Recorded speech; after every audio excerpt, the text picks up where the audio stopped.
السلام عليكم ورحمة الله وبركاته. جرتو أمتك أشتي أكم جرتني فياكي سنين كيني سنبقى جرتو جتجبات والحمد لله رب العالمين. أنا اللي نجرا قالت ربي اللي فيديو ولدت ديبيني جرا أمة جاللا في أمة خبجة أكم جرتني فياكي سنين ودرا ببني ودرا ففقاني جرا ما ولدت ديبيني إن شاء الله. obboleewwan kiyyaa hordoftoota koo fi jaalatamtootaa fi kabajamtoota akkasuma dinqisiifattoota koo hundumti keessaniiyyuu naaf galatoomaadha, hedduu galatoomaa ulfaadha, kabajamaa isiniin jedha. Na jajjabeessuu keessaniif ammallee daraan jajjabinni keessa akkuma itti fufetti haa ta'u isiniin jechuun jaaladha obboleewwan kiyyaa. Egaa har'allee viidiyoo tokkoon qabadhee dhufe. فيديو كانت إنا لله وإنا إليه راجعون إجولي سود عربية كيسا تدوما جرتودا كيسا مجان كونس هر غرفو لربي دي مجرا إنا لله وإنا إليه راجعون.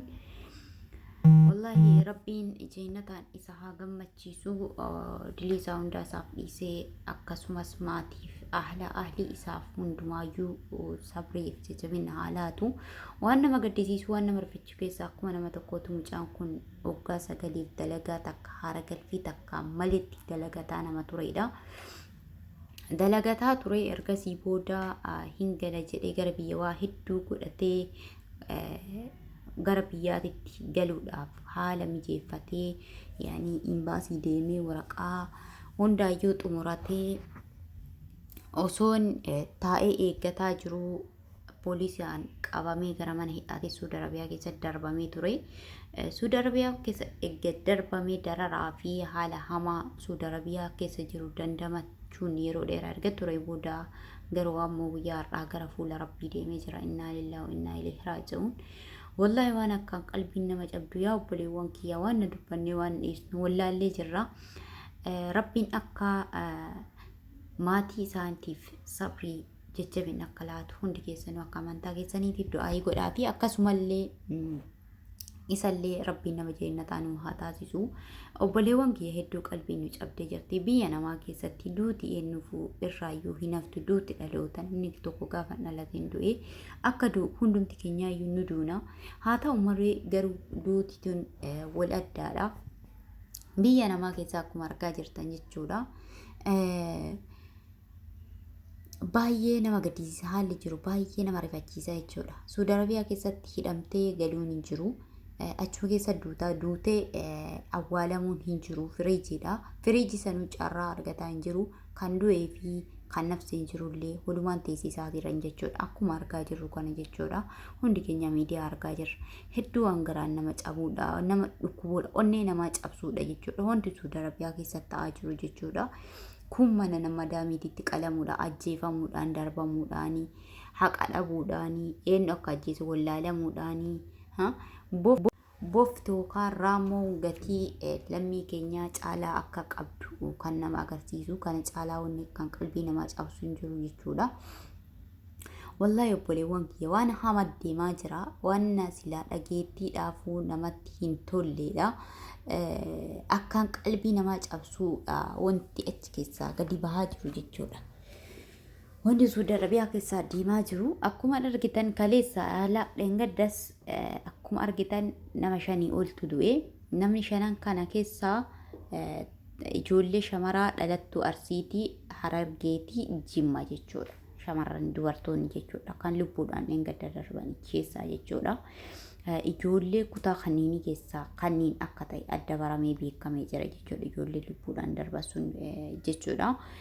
Hedduu nama gaddisiisa. Kutaa kana qofa osoo hin taane Oromiyaa kutaa 11 sababa sablammiidha achi keessa jira akkuma dhagaa taasisuusaa turan jechuudha. Sababa sablammiitu biyya san keessa jira jechuudha. Kana jennaani والله وانتي سعودي عربية كيسة تاجر وانا كان نما قديسو نما رفتيسو في قلبي نما جابساتي إن شاء الله ربي نجهن وناجلو نرى عدابو والله بعد دبني جرا قاتا إنما أعدا لمي كينيا ماجرا إنما إياني اللي دا إيا درمانا هنك أبني دا إيا درمانا هنك أبني دا كون جيجو إيا لمي كينيا قاتا إياتا قاتا إياتاني iyya dirmannaa hin qabnedha. Yaa Rabbi nuuf dirmadhu, yaa Rabbi nu dhaqqabi, yaa Rabbi lammii keenya nuuf qaqqabi jechuudha.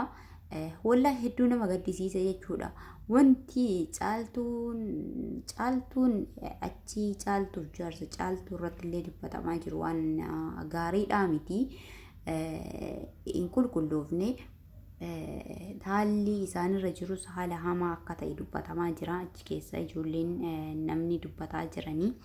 Inshaallah waa hundumaayyuu mee qulqulleeffannee deebina. Rabbiin keerii haa godhu.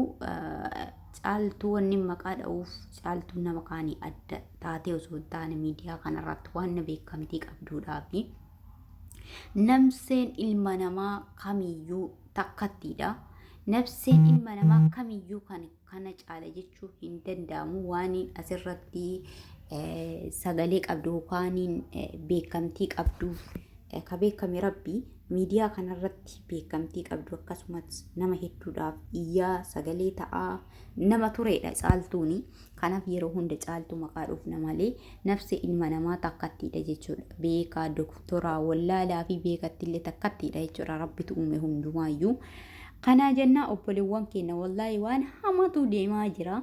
Suudi Arabiyaa keessaa guyyaarraa wanni dhagaa jiru wanni achi keessaa gadi bahaa jiruu fi karaa Yamanii keessattis ta'aa jiru nullee achi keessaa ijoollee qabna. Kana achi keessaa nu qaqqabaa jiru waan hamaadha. Rabbiin inshaallah keerii haa godhu. Hedduu waan nama dhukkubsaa ta'u walumaa galatti. Mee obboleewwan kee hundumti keessanii bilis amaanaa isinitti haa taatu akka amantaa keessaniiti akka waan itti amantaniini. Hundi keessanuu du'aayii godhaa fi obboleewwan keenya kana bira dhaabbadhaadha. Waan biraa gochuuf hin dandeenyu.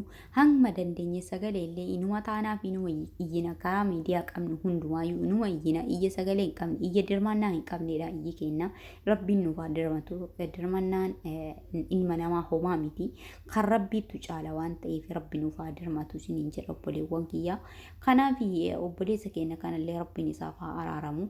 Obboleessi keenya kun dhugaa dubbachuu waan garaa nama nyaatudha. Akka nama kamiituyyuu waggaa 9 guutuu dalagatee waa hedduu mijeeffatee gara biyyaa waan na mijeeffate san arguudhaaf osoo tattaafataa jiru imbaasii deemee galuudhaaf waraqaa waa hedduu sirreeffatee mallaqa kaffalee osoo guyyaa eeggataa jiru qabame erga jedhe mana hidhaa seenee garuu ammoo gadadu dararaa hamaa dararaa mana hidhaa keessaa irraa dandamachuu waan hin dandeenyeef har'a garuu fuula Rabbii deemee jira. Fuula Rabbii sattaa tolu maatii ahli isaa hundumaayyuu sabriif jajjabina haalaatu. Wallahi hedduu Oromoo hedduu qalbiin nama cabdi hedduu nama dhukkuba. Hundumaafuu Rabbiin isaaniif haa birmatu Rabbi isaan biraa jiraatu. Dirmannaa ilma namaa homaa miti Rabbiin isaaniif haa dirmatu kan Rabbiiti kan hunda caalu siin jechuun jaaladha obboleewwan kiyya. Hundumti keessanuu akkuma waan itti amantanii hundumti keessanuu du'aayii godhaafiidha. Maatiidhaafis du'aayii godha. Haati isaa hin galaaf ilmi kee naa galaa jettee osoo gadi eeddu gaafa du'aa itti himan haati akkam akka taatu te hundum kennaan ni beekna. Kanatti ilmaamuun nama dhibu jechuudha. Namni kun nama hangala jedhee maatii illee hingala jedhee maatii ofiitti simee galaa waa hedduu qopheeffatee waa hedduu mijeeffatee garuu Rabbii malee ilma namaa hin taatu. Nuti ni karoorsina. Garuu ammoo karoorri Rabbi biraa yoo taate malee Rabbumatu iyyuu irratti katabe xaarii jedhee malee nyaadhuu hin jenneeni. Osoo nyaadhuun jirre Rabbiin keessa jiraatte inuma nyaata. Akkuma kuwwa hoggaa dheeraaf dararamee hidhamee bahee galee jedhesanii silaa Rabbiin yoo fedhe inuma baasaa garuu ammoo hundumtuu katabbima. Rabbiin inshaallah nama jeennataa isaa taasisu haala aalii isaa hundumaafuu sabreedhaa fi jajjabinaa isaa faaniif haalaatu. Obboleewwan kiyya Oromoo hundumaafuu sabreef jajjabinaa haalaatu. Haati Oromoo guyyaarraa bo'aa jirti. Rabbiin boocha kana ga'e nuunaa jedhu isiniin jedha. Obboleewwan jaalatamtootaa fi kabajamtoota hordoftoota koo hundumti keessaniyyuu du'aayii awwaa itti amantanii akka amantaa keessaniitiin du'aayii godhaaf isiniin jedha. Lammii koo akkasumallee viidiyoo kana yeroo daawwattan please laayikii godhaa.